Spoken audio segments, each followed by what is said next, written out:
pessoal, estamos aqui mais uma vez com a Adoro Matemática, com a professora Juliana. Oi, alunos! E como é que funciona o problema de valor inicial em equações de segunda ordem homogênea? A ideia sempre quando a gente quer trabalhar com o problema de valor inicial é resolver a equação diferencial e depois trabalhar com as duas condições iniciais. Então, nesse primeiro exemplo que eu estou fazendo, isso é uma equação de segunda ordem. Observe que não tem a derivada primeira, só tem a derivada segunda. Então, como é que vai ficar o nosso polinômio característico? Vai ficar r ao quadrado menos 1 igual a zero. Podemos resolver por Bhaskara ou isolando 1. Vamos resolver por Bhaskara. B ao quadrado menos 4ac. Então, delta vale 4. Conclusão, r é igual a menos b, mais ou menos raiz quadrada de delta sobre 2a. Que significa que o r vale mais ou menos 1.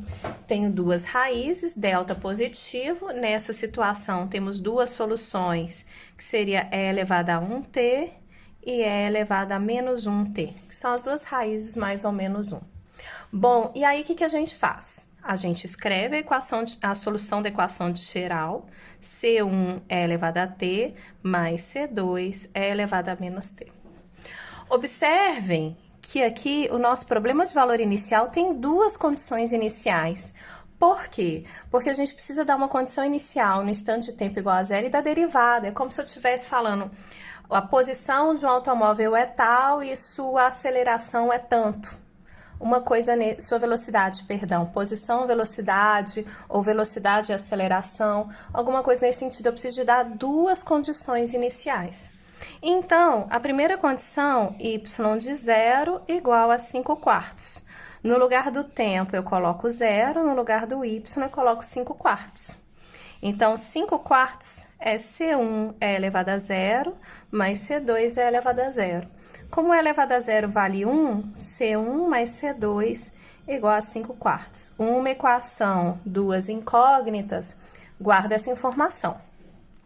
A nossa outra condição diz respeito à derivada, olha só, a derivada da solução. Então, nós temos que pegar essa solução e fazer o quê? Derivar ela. Então, observem que se y é C1 é elevado a t, mais C2 é elevado a menos t, quem que é a derivada dele? Derivada do e elevado a t é o próprio, C1 é elevado a t, mais a derivada do e elevado a menos t cai o menos 1, menos e elevado a menos t. Ou seja, a nossa derivada é C1 é elevado a t menos C2 é elevado a menos t. Agora, eu substituo a segunda condição. A segunda condição é que a derivada de y no instante de tempo igual a zero é igual a meio. Então, y' de 0 é igual a meio. No lugar do tempo, eu coloco 0, no lugar do y, eu coloco meio. Então, a gente vai ter que meio é igual a C1 é elevado a 0, menos C2 é elevado a menos 0. É elevado a 0 é 1. Então, meio é igual a C1 menos C2. Duas equações, duas incógnitas, sistema para a gente resolver. Resolver o sistema aqui do lado, só vou copiar aqui. C1 mais C2 é igual a 5 quartos e C1 menos C2 é igual a meio dessa segunda. Então, olha só. Esse sistema tá facinho de resolver, só somar as duas equações. Então, nós temos que 2C1 é 5 quartos mais 1 meio. Vão tirar o mínimo.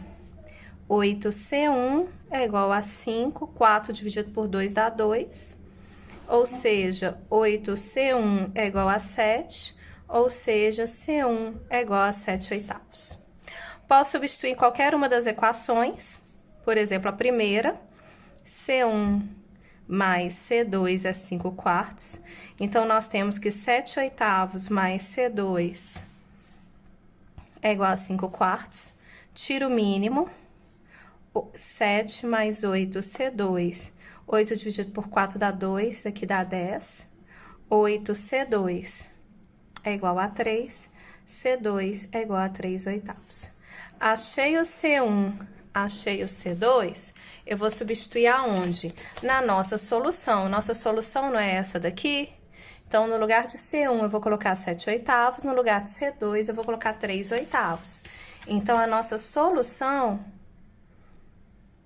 vai ser o C1, já vou, é elevado a T, mais C2 é elevado a menos T. Então, essa é a nossa solução. Ok, gente? Bons estudos, pessoal!